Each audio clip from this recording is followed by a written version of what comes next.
These days, home buyers are looking for real value. And while price is important, real value isn't just about today, it's also about all the days to come. Because as the years go by, a well-designed home will improve your life. And a well-built home will keep looking good day after day. At Dale Alcock Homes, we've built a reputation for homes that are good value for today and for tomorrow.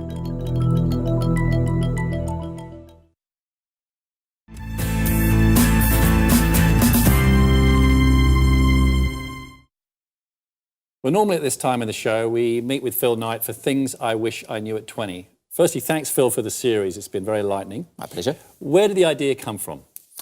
Well, Charlie, like most good ideas, it came from personal experience. Going back about 15 years or so ago, I was in a personal financial position which was not all that enviable. Right. And I really wanted to turn that around quickly. So I started educating myself and finding out what I had to do. And I realised quickly what I had to do was enforce a financial plan.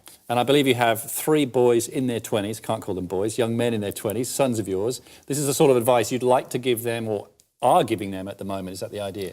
I certainly have given it to them, right. Because I didn't want them to go through the pain and the worry that I had gone through. Right. They're all, yes, well into their 20s and all have full-time jobs and earning good money, so now is the ideal time for them to start looking at how they can best invest that for the future. Right, and how to get into the property market, which is, I suppose, what we're trying to concentrate on. So now people can go back, of course, and watch the previous 10 or 11 episodes, segment by segment, but if you were to pull out 1, 2 or 3 strands, what in conclusion, what would be your advice to the Gen Ys, the people in their 20s about getting into the real estate market?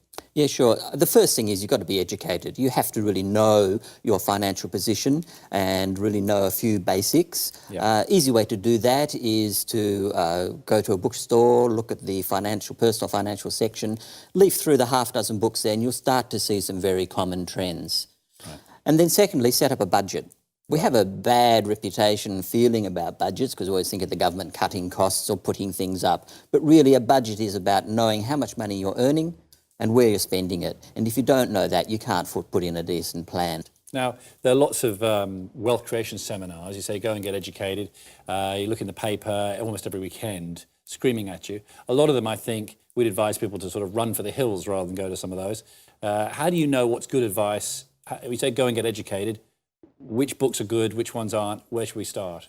Sure. Basically, take your time. Don't go rushing into anything. I don't think it's any great problem going to some of these wealth creation seminars as long as you see them for what they are worth, but you just don't sign on the dotted line. But if you spend a decent amount of time, 6 months, 12 months, and educating yourself, pretty soon you'll start realising there are common trends and you'll know what to steer away from. Okay. And final question. If I'm in my 30s and my 40s, is it too late? Do I have to get started now in the 20s to get on the property market? It's never too late. I started when I was 40. Right. Of course, the earlier you start, the better, but no, it's never too late, and you might be surprised how quickly things can be turned around. All right. Well, thank you very much, Phil. Don't forget, of course, you can go back and watch Phil Knight, Things I Wish I Knew at 20 at any time, as many times as you like, on the Aussiehome TV Show. Up next, we talk to James Limnios, this week's Insider. It's one of the best forms of wealth generation that one can invest in.